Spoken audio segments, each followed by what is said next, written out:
as I was kind of thinking through what DNA should be this week and what I could bring for our campus, I couldn't help but shake the prompting of rest and margin. I do think that, it's been a big season. We are still not through this pandemic, and then in the middle of that, you've got the economic kind of unsettled that is happening still, and the death and the aftermath of George Floyd. And as we continue to have these incredible conversations, and not just conversations, but as we continue to bring change into the right areas, and it does feel like a huge weight on our shoulders. And I don't know if anyone else has felt like that, or if it's just been me, that it's kind of everywhere that you go, you kind of do feel a sense of, just a heaviness about everything.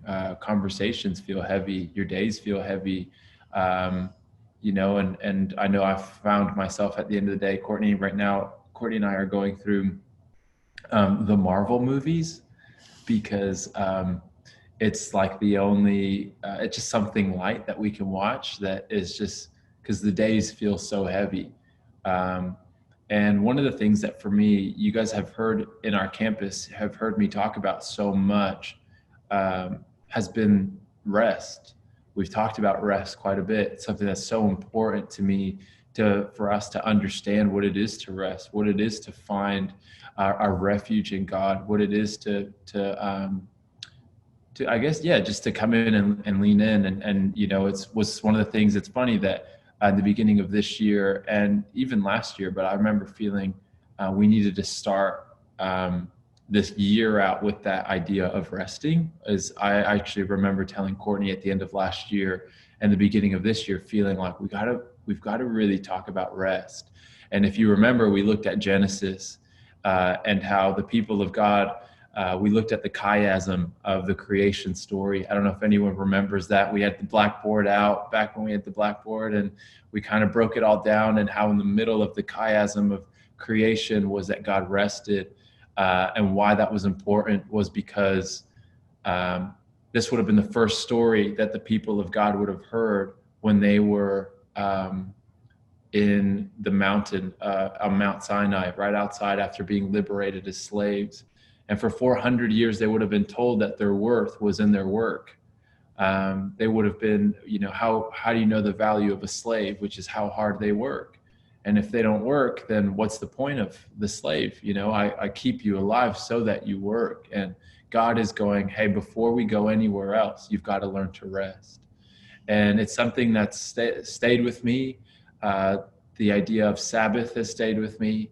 And the reason I want to bring it up again is because I feel like maybe across the board, we all need a refresher, whether right now you're struggling in the concepts of just figuring out what's next in the pandemic season, whether you are African-American or just Black, and you're figuring out how you feel about everything that's going on, and you're frustrated and you feel overwhelmed right now, and you're grieving, or whether you're someone here, then you're struggling financially at the moment because of COVID and because of the fallout that's happened from there, whether just things haven't planned out and you're fine, but you had big plans and they just haven't happened. And I think this is all real, or whether you're just sick of being at home and you just want normal life to kind of come back.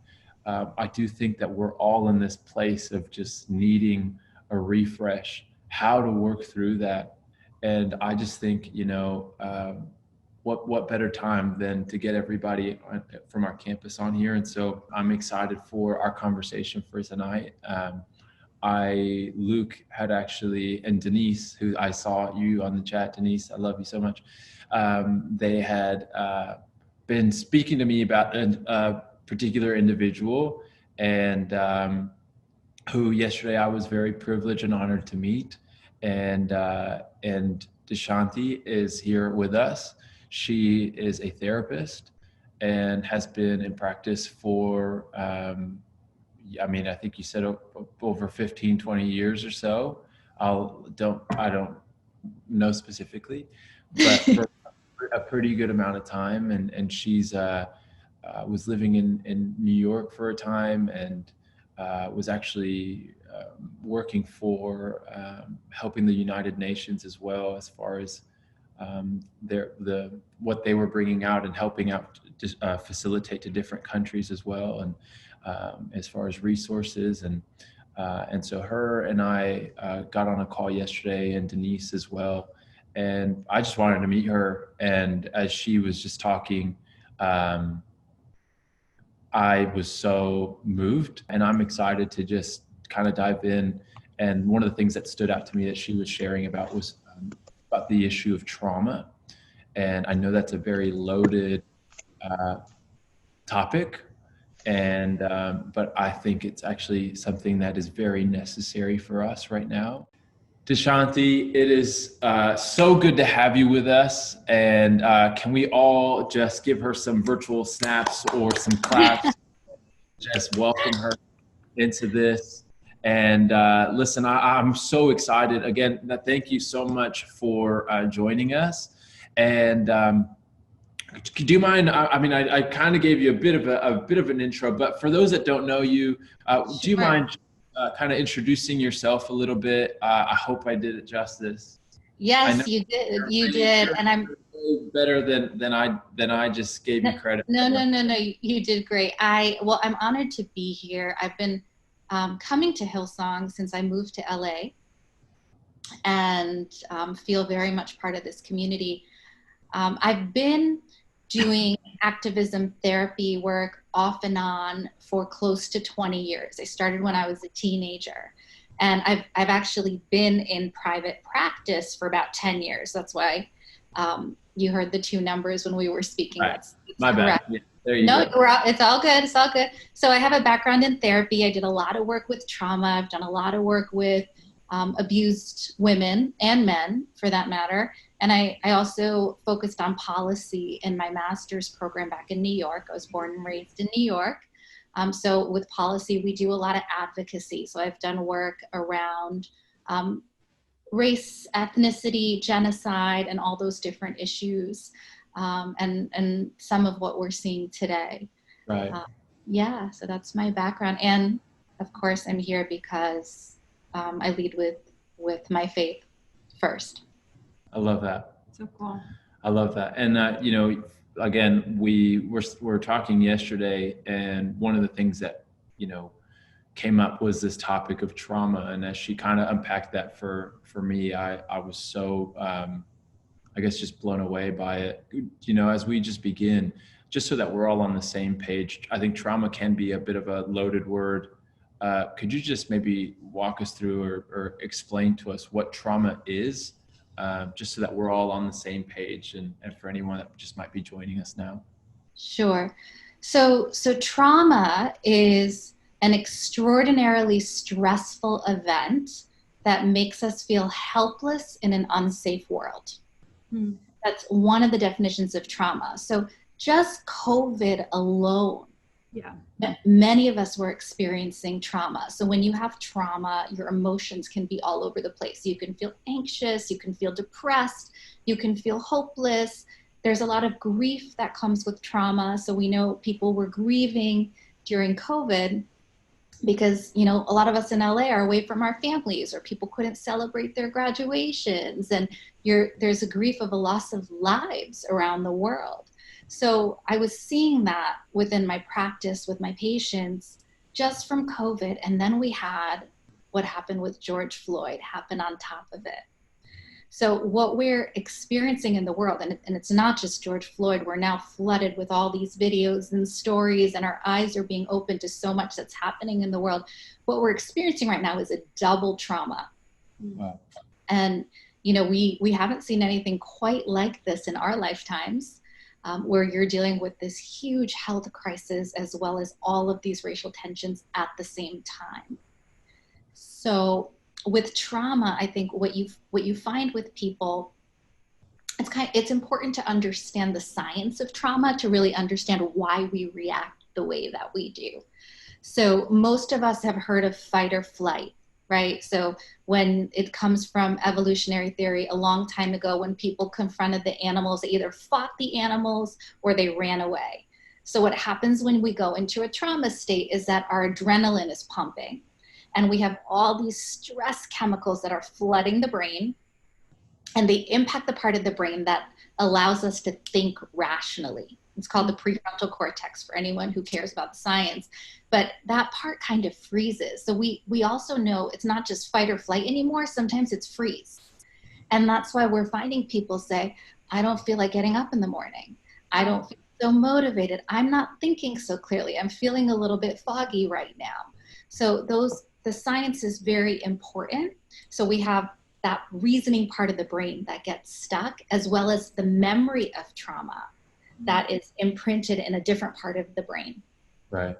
So what I was talking to Pastor Sam about yesterday is our brain doesn't differentiate and say, this is COVID trauma and this is the race wish. It all goes to the same place and it builds on each other. And that's why you're seeing so much anxiety and depression right now throughout society. Yeah. And so obviously, and another thing that could happen is that it can trigger old traumas as well, right? Yes.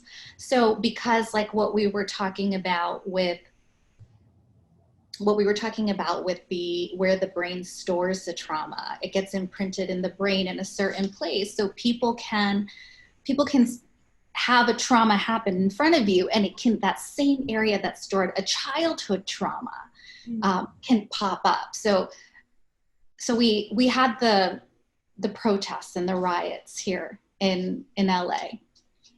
So we're already coming from a traumatized state. So we have COVID, we have watching the George Floyd video, and many of us watched that video repeatedly, right? Not just one time. And while there were a lot of benefits from us watching it, there's been this amazing activism and awakening. In psychology, we know you can also have something called vicarious traumatization, where you get traumatized just from watching this video. And there's been a lot of studies about that post 9/11, that when you repeatedly watch violent videos, you start feeling anxious and depressed. Your heart starts racing. There's physical symptoms of trauma where your heart can race. You can get sweaty. Your immune system gets hit. You feel tired. So we have that happening. And then we had the protests and the riots in LA. And I'll share with you a personal story. I was headed towards the peaceful part of the protests. I live in Santa Monica, and I ended up getting caught in the riots because my whole neighborhood got rioted and looted, including the building that I live. The entire first floor, all the stores were broken into. And so there was a lot of fires. We all saw the National Guard here. So we saw these machine guns. And I did what you're not supposed to do, which is I froze and I kind of got stunned, and I just started staring at all this violence that was happening. And, I just want to emphasize, and we who live in LA know this, the majority of the protests were peaceful and amazing. But there was a small part that was happening. And before we say, okay, these looters were bad people, I just want to remind everyone to remember what happens with trauma, right? Where rational reasoning can stop working, where we can go into a fight mode. And, people who were out there on the street, and I ran into a couple of them, and they were pretty nice people. Like at one point my hat flew off and someone picked it up and was like, here, ma'am, here's your hat. And then he went back to looting. So he wasn't so much putting anger at me, but more at the situation. So, one of my favorite sayings, Joyce Meyer says it, is hurting people hurt people. Right. So I was watching all this stuff happen, and, the next morning I woke up and I was doing my prayer time, and I have this breathing meditation that I do in the morning. And I got to my heart part and I was like, oh, my heart is racing. Why is my heart racing? And I didn't even realize how that violence had physically affected my body. So for therapists, we go through the same stuff. We just know how to name it and we know what to do about it. So I was like, oh, my heart is racing. What happened? And then I realized, like what you were talking about how trauma builds. For me, I lived in New York post 9/11. I've been in Sri Lanka, where my family is from, when war has broken out. So I've seen a militarized place, and it made me feel unsafe. and my body went into that trauma mode. And as I was working with patients during the week, I saw the same thing. So I saw people say, hey, I remember, I have Jewish patients, and they said, okay, the Holocaust was like a really hard thing. Or I have a patient who has had child sexual abuse, and her body knows the trauma state well, and she just went into that trauma. And people don't always realize that trauma is triggering trauma, but the brain realizes it. So that's the whole concept about trauma building and why this time is hard, because we have the COVID trauma, the George Floyd video trauma, the protest trauma, and then whatever personal traumas we have that gets triggered as well. I've had friends say, hey, I'm having these really bad dreams about my ex. I don't know where that's coming from. And, that trauma piece of the brain is just getting kicked up. So, that is what I have been seeing across the board, both in myself and within my practice. Yeah, 'cause obviously, I mean, would you say that it's safe to say that like everybody has a form of trauma, or are there some individuals that you're like, you're lucky, you honestly dodged a bullet on that? Or do we all have a sense of? I think the majority of people who walk this earth will at some point experience trauma if they haven't, but to different degrees, and people process it differently. So we know when it happens to kids, it can have a different impact than when it happens as an adult. We know for the Black community, what has happened now has triggered a 400-year history of trauma. And we're all seeing these stories come out. And that's why, a lot of my Black brothers and sisters are feeling so tired and weary right now. For people of color in general, I think a lot of people who I spoke with were like, oh, I experienced racism here and here. And every time you've been hurt because of your color or your race, starts flooding your mind. So I think it's to different degrees, and people have different capacities, but just because it's common doesn't mean it's easy, right? Life is not easy. We all go through really hard things. People have to go through loss of a parent. That's a very hard thing to do. So even though a lot of people experience trauma, it doesn't by any way say it's any less significant. Right. Yeah.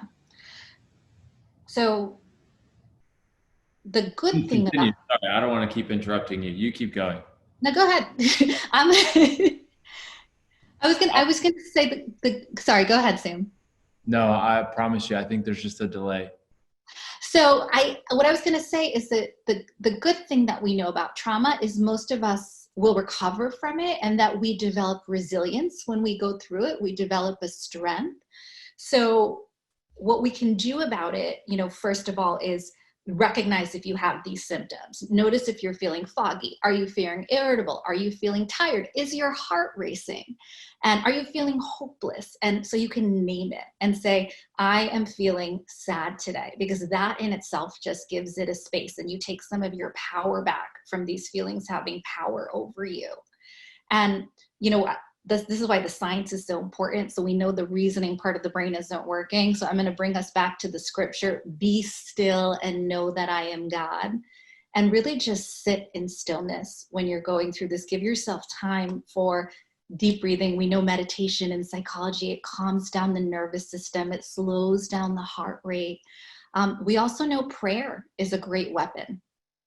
So one of the things I say is I surrender. God, I'm giving this to you.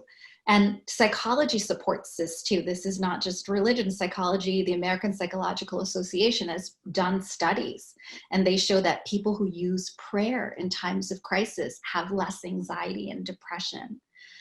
We know that reconnecting with nature can be very grounding when you're experiencing personal trauma, God's creation. We saw that with Jesus. He was out in the mountains, in the gardens, in the rivers, just calming down and finding peace and connecting with God, and leading into our support circles. So these are all things that we have to intentionally do while we are going through the seasons of difficulty and trauma.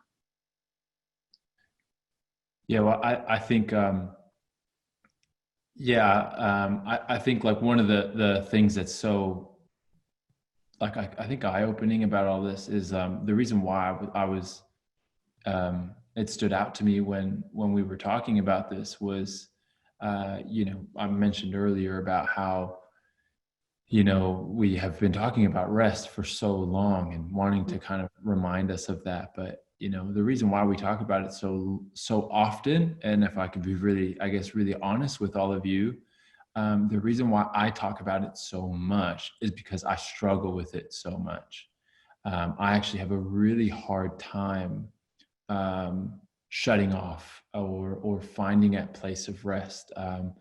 And I mean, Courtney knows that there'll be nights where I can't for the life of me shut off. I feel like I'm problem solving nonstop, or I feel that my heart racing, kind of what she was talking about, or I have a hard time sleeping, and it's not even a overly like an overwhelming sense of anxiety, but it is this like, I can't, it'd be close to 11 and I go, why do I feel like it's 3 p.m., and I'm going, did I drink too much coffee today? And I go, I had a coffee at 7:30 in the morning. Like, I think I'm okay, but for some reason, everything is so, I think just like there's like an atmosphere of just being overly stimulated, of being kind of overly maxed out.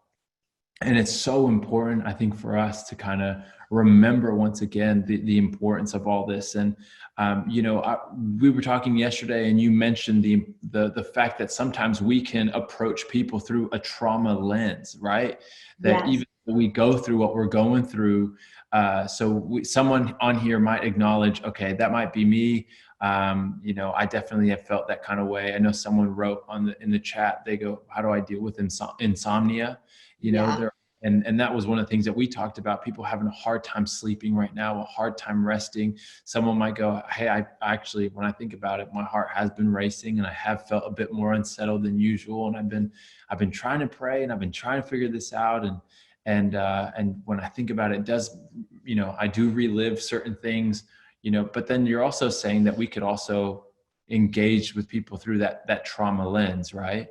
Yeah. So first of all, I think it's great for you to share that this is a struggle for you too, because so many of us struggle with this. And now leaning on that scientific definition, we know it's because your adrenaline is racing, your stress hormones are racing. So one of the things I do for a racing heart is I put both hands on my heart and I intentionally take deep breaths in. So there's going into full-on meditation, and there's just deep breathing. So can everyone do that? Can you put both hands on your heart and just take a deep breath in and a deep breath out? And on the deep breath in, I want you to say, I. And on the deep breath out, you say, surrender. We're going to do it one more time. I surrender. So there is that kind of prayer where we are actively crying out to God and seeking God and mentally working. And there is the kind of prayer that's more of a rest. And if you look at early Christianity did that a lot more than we do right now. It was called Christian contemplation. And bringing some of those practices in can help calm us down through breath and through prayer. Wow. Did you have? I am wowing in amazement. So, and sleep, sleep was something that so many people are talking about. So I'm going to give you a couple quick, I saw it pop up in the chat as well. So it's very difficult when we're viewing all these disturbing stories on our phone right before we go to sleep to just put the phone down and expect to fall asleep, because our mind is racing. So we know just the blue light from the phone keeps us awake because it tricks the brain into thinking that it's daytime. So the brain won't produce melatonin, which is what we need to sleep. It's all very scientific. So making sure that you're not touching your digital devices, at least an hour before you go to bed, that your bedroom is really a place where it's mainly used for sleep. You're not bringing work into the bedroom. You're not doing your work emails from your bed in the morning, where you have a nighttime routine that winds you. We've all done it at some point. And to do this. I'm just help with the current situation, Yeah. So, we have to be intentional about these things and really separate that space. So when the body goes into that room, it knows, okay, now it's time to rest. Mm. So, because our body can get trained that way, having like a good nighttime routine. I'm a big fan of journaling, praying, meditation. Those are the things we do. We have difficult conversations and watch violent videos, and they're like, why can't I fall asleep? So, we have to play our part in getting good rest. Another little trick that I learned in Ayurveda that's supported with science is getting 20 minutes of sunshine in the morning helps produce that melatonin 12 hours later. So, staying physically active is really good. So there's all these things we can do to pour into our lives to make sure that our sleep is protected. And right now, when we're in trauma and our sleep is threatened, and sleep is so vital, it's important to be intentional about getting a good night's rest. Wow. So, and you mentioned about the trauma lens with others. So there's two things I'm noticing with my patients is one, they're all trauma triggered. And two, this triggered trauma place is going into their relationships and conversations with people and across social media. So I had a patient this week who said, all I see on Twitter is people cutting each other down. Everybody's saying it wrong and somebody else can always say it better. And it's this feeling of feeling very defeated to see that kind of energy out there. I see people cutting off relationships, lifelong friendships that they've had, and really difficult conversations generational conversations with parents who have a different point of view about what's happening out there in the world right now. So how do we approach these conversations? And that's when we were talking about the trauma lens. So understand, one, your own reactivity. Am I reacting from a trauma place? And two, is this other person hurting too, right? Are they highly triggered and traumatized? And how do we approach the conversation with the sensitivity of that? How do we approach that conversation with members of the Black community who are feeling pretty weary and exhausted right now? So you can, for people who don't want to have the conversations, who don't want to get educated, you can set a boundary in the relationship and say, look, this is what I believe. If you don't want to learn about it, these things cannot be said in my presence.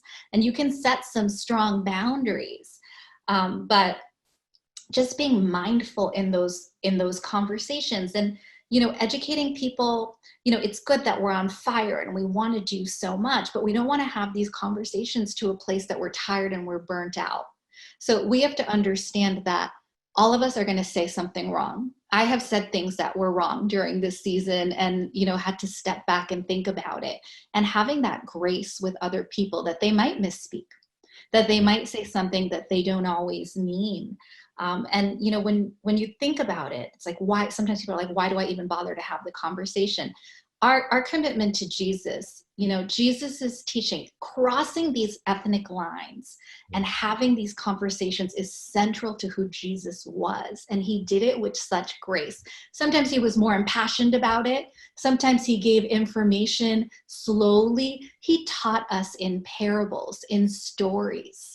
And he did it with kindness and grace. He was weary. He would get frustrated, I'm sure. And you have to imagine there was tension around these conversations. He had a society who rejected him. Yeah. And, we will get rejected by some people, but just remembering, we do this because of our commitment to Christ, and we have to model him in the way that he did it as well. Right. That's great. Because I think I'm getting a bit of feedback on this. Or not anymore. I wholeheartedly agree with you. I mean, I think, I was on the phone with someone today and he said, grace without boundaries is abuse. Like giving too much grace without boundaries is abuse, and the importance of boundaries in our life. And, I do think, that it is important. I think one of the amazing things right now is that there are being important conversations had. And if I can just say, I know that a lot of us on here, maybe that a lot of us that aren't Black on here, especially when we're talking about these conversations in regards to race, I do think that there is this, for some, an eagerness to want to learn. And so we depend on our friends that might be Black or the people in our community that are Black. And if I could just say, I think they're good in the right time and in the right approach, But sometimes I think we can be going to them to solve a problem that is up to us to figure out. Yes. And we place more of a burden on them when they're in a grieving stage, or where they're in dealing through the trauma stage of it as well. And just being mindful of that. If you are in conversations with the people in your life, that, man, there are some people that are still working through these emotions right now, and to have everybody come up to them and go, well, tell me what you think about this, or how do I say this? And it can be almost overwhelming. But I love what you said about the right conversation, and Jesus doing it slowly. I mean, you do see that time and time again. You see that in John chapter 4, sorry, with the Samaritan woman, actually. And Jesus engaging in this conversation with the woman that he shouldn't be speaking with in broad daylight. Remember, the disciples come back and they go, why? They said that they didn't want to say it to him, but they all fought it. And they said, what is he doing with her? Like, why is he talking to her? And then he goes, oh, you should eat. And Jesus goes, I've got food that you know nothing about. And then they're like, did someone bring him food? Like, they still didn't get it. You see that Peter, even then, walking with Jesus, watching him engage with Samaritans, watching him engage with Roman centurions, watching Jesus around different people that weren't Jewish. And Peter was there for every single one of those encounters. And it says in Galatians chapter 2 that Paul had to call out Peter because he didn't want to eat with people that weren't Jewish. Then you see even in Acts chapter 10, and when God gives Peter the vision and the revelation about the gospel going to all people, and God tells him to eat, and he goes, no, it's dirty. And what does God say back to him? He goes, don't call impure that which I've made pure. And brings the inclusion of people. But basically what we see in that is that, man, Peter walked with Jesus in the flesh, saw him come, resurrect, saw him ascend, heard the ministry, and yet Peter still didn't get it. And it's going to take time for some people. It's going to take that kind of approach. And Dushyanthi, what would you say to somebody who, this is an urgent matter though. Like, this is something, someone might go, I get it, like slow and steady, right? We'll have slow conversations, but I also don't want to put my foot off the gas, especially on these conversations while we're moving forward and we want to take ground. What would you say to somebody who's like, this is time sensitive? Like, if we've been here before, and if we stop talking about it, everyone goes back to normal, acting like nothing happened. We've got to keep talking about it. How do we manage that with our own health? Yeah. So there are two parts to your question. So one of the things I just wanted to comment that you said about us going to the Black community to educate us, is that what they need right now, or is what they need support? When there's all these podcasts and articles and places for us to learn about systemic racism and learn about police brutality, do we need to have our friend who's grieving be the one to teach it all to us? Right. And then the second part to what you said was, the passion and the awakening that people are experiencing right now is the wonderful peace. And I think we can use that passion. What we don't want is the burnout. So you need the inhale and you need the exhale. The inhale is bringing in all this information and all our advocacy, and the exhale is the rest that you keep talking about and allowing ourselves to breathe. So it's going to be situation dependent. You're going to have to see. There's some conversations where the other person's going to handle a fiery conversation. There's other people where you're going to have to use your sensitivity and judgment. They can't handle that right now. They're in a different wounded place, and really leaning into God for counsel and wisdom in how we move right now is key. And leaning into God and saying, where do you want me to move? I mean, there's so much call to action right now. Do this policy, do this, do that. I have a background in policy. I have a master's in policy. That's not in this particular moment where I feel God is calling me to to be. I feel like he's calling me to help with healing with my patients and with people around me. So really asking God, where do you want me? What do you want me to do with this fire that I have within me? But not using it to yell at people and, hurt people and damage relationships. Wow. So yeah, and the, so we talked about the self-care and all these different pieces of self-care in terms of the sleep, in terms of the exercise. Another really important part of self-care with trauma is making a space for grief. Okay, there are going to be times that we don't feel great. And we know in our Bible, that is okay. We have the whole book of Lamentations, which is all about lamenting. It's very sad for us to see over and over again these stories of what's happening to the Black community and what's been happening. So allowing ourselves that time to be sad is an important part of this. And, we know that Jesus wept. We know that he knew the outcome. We knew he knew he was going to raise Lazarus from the dead, but he still took the time to cry. So I think it's okay if you have those moments where you do feel like, I just need some time to be sad. That is also a part of your self-care. That one of the scriptures that came up is, now is your time of grief, but I will see you again and you will rejoice and no one will take away your joy. That is our promise. So we can have the grief and know that the joy will come. That's awesome. And one of the other things, that I feel is the most powerful part of self-care. So there's all these things we can do to calm the body, protect our relationships, but it's the mind. And when you go, if any of you guys have been to therapy, that's probably what your therapist focuses on the most. What are you thinking about? What are your thoughts? Are you having negative thoughts? That's the basis of cognitive behavioral therapy. How do we shift our thoughts?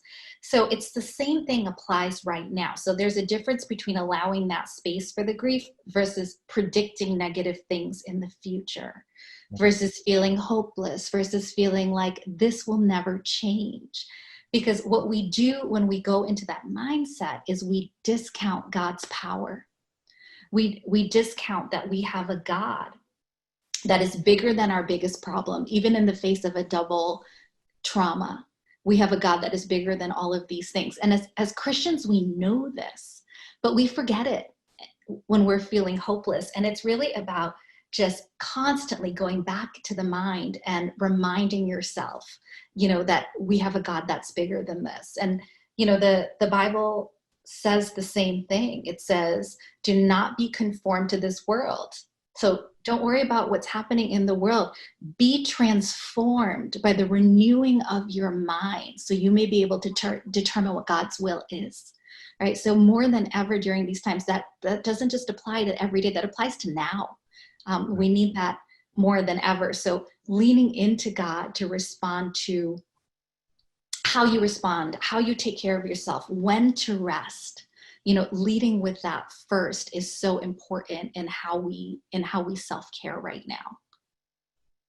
I love that. There's a passage, obviously, where Jesus, it says that Jesus was exhausted, right? And then he had compassion over them. So he kept ministering to people, but then it says that he would often get away and to pray in isolated places. And, it's always stayed with me. And you guys have, I feel like everything I share is a regurgitation of what you've already heard shared. But I guess tonight is more the reminder, right? Remember we talked I think it would have been a few years ago now, about the eremos, the solitude place.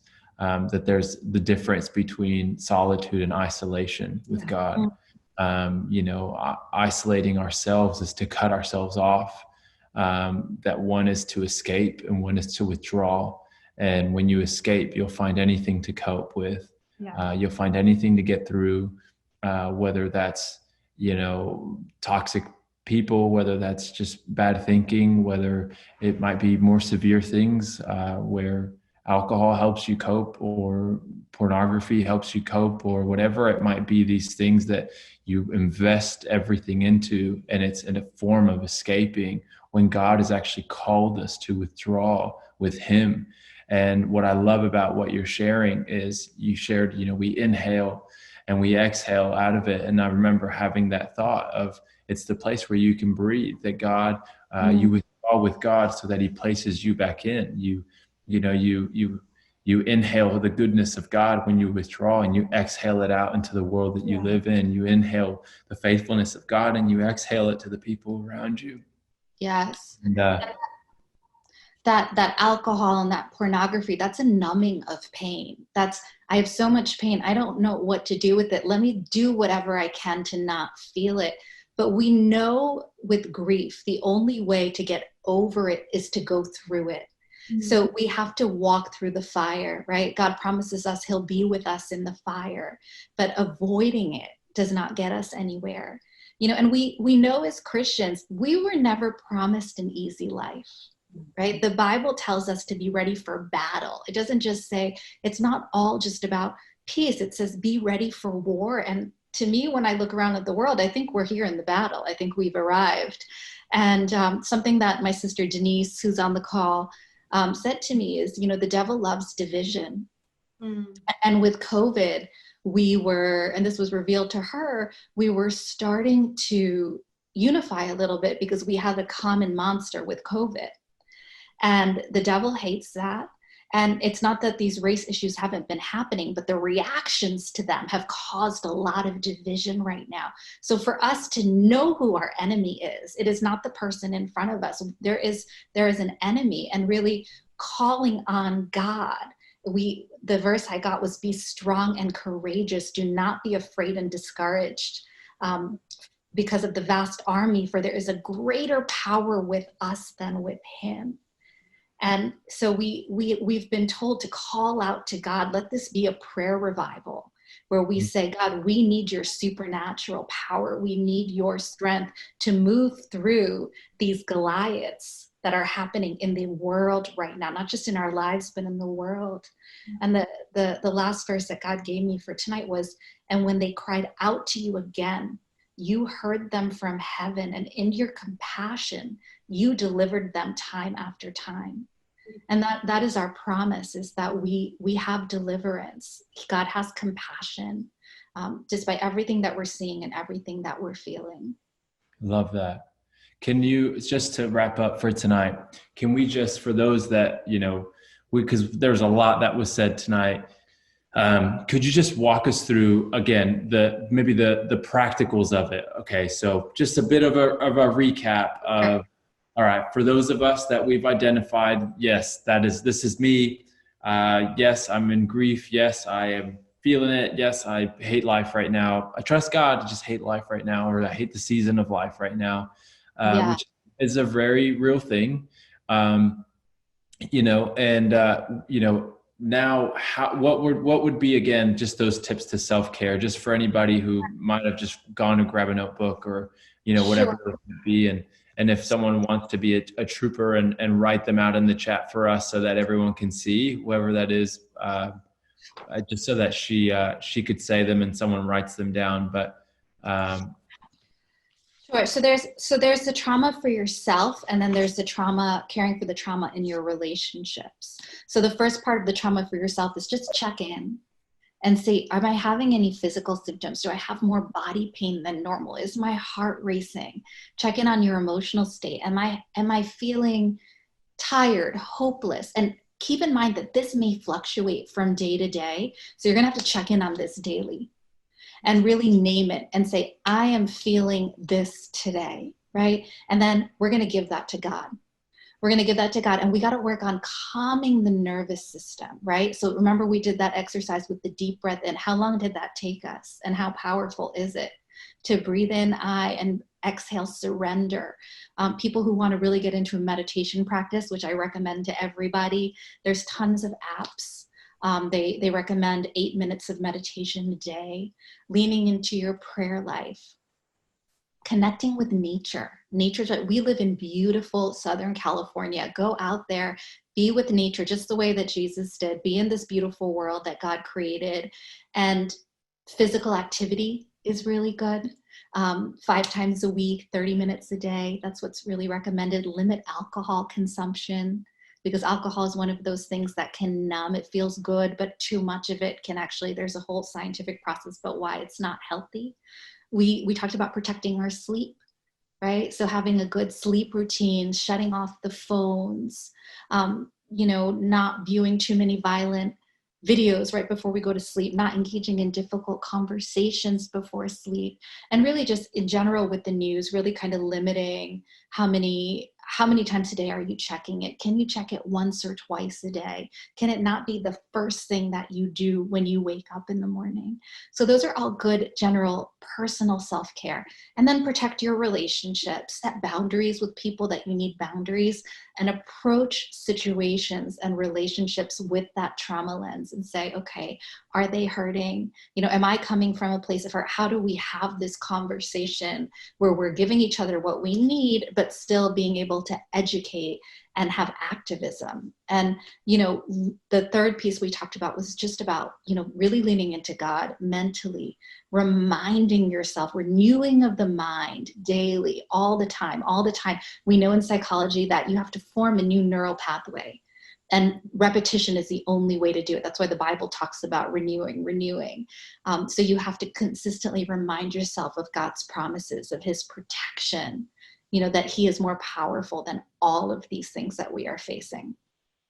I love that. I was listening to I was reading a book on my phone. I probably shouldn't be doing that, but one of the things that the author was talking about is the importance of us arming ourselves with scripture. Oftentimes we know scripture, but we haven't armed ourselves with it.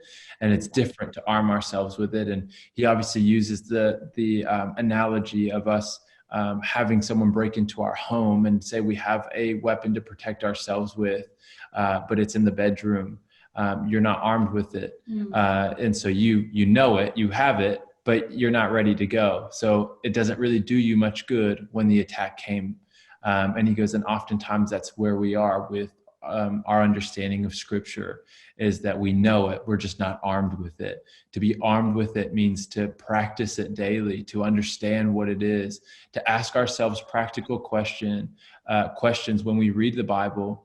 And one of the things that I loved about it, and I guess just to wrap up, but he does go on and he describes that it is this daily practice.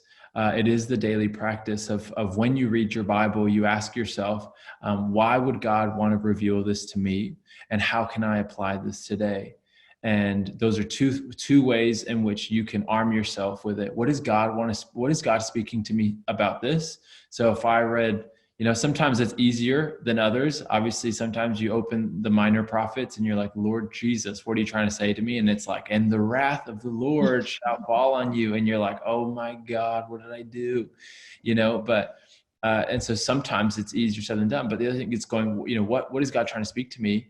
And how can I apply this today? And he also often says that spending time with God, and I really loved this, but spending time with God, reading the word, being in prayer. Obviously we all know these things. They're the very foundational things of our faith. But he says that spending time with God is like trying to light a fire with a magnifying glass. And he goes, you really need the power of the sun to do it. And he goes, and when you do it, he goes, it's because it's focused on one tiny point and the lights hit it perfectly and you can set a fire. He goes, however, there's going to be some days where it's a cloudy day. It's a cloudy day and there's nothing you can do about it. He goes, but that's the same way. He goes, every time you bring out the magnifying glass, and on the cloudy day, what did you realize? You realized the beauty of the sidewalk. And then there's some days where the sun's out and it lights a fire like you've never thought before.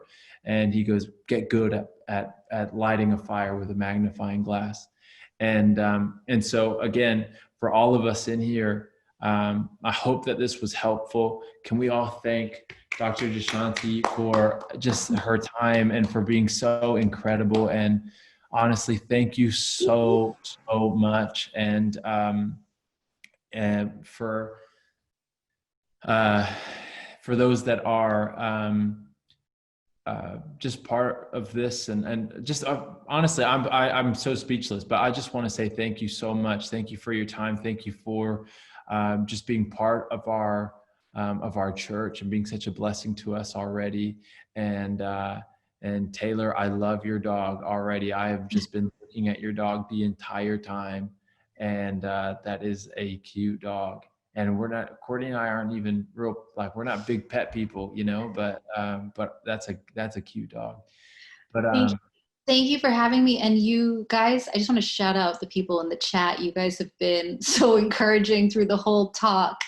And, I'm glad that this has resonated, that, God really, Sam and I spoke about, the message that God wanted tonight as we were figuring out what to say. And I just want to encourage exactly what Sam said. There is such power in using scripture. If you, whether you're saying it internally or you're saying it out loud, there's power when you say it out loud. That is our weapon.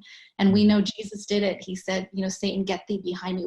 Why did he feel the need to speak it out loud? He was Jesus. There's power in those words. So just encourage you through this war that we're going through to use that power that's been given to us. Right. Thank you so much. And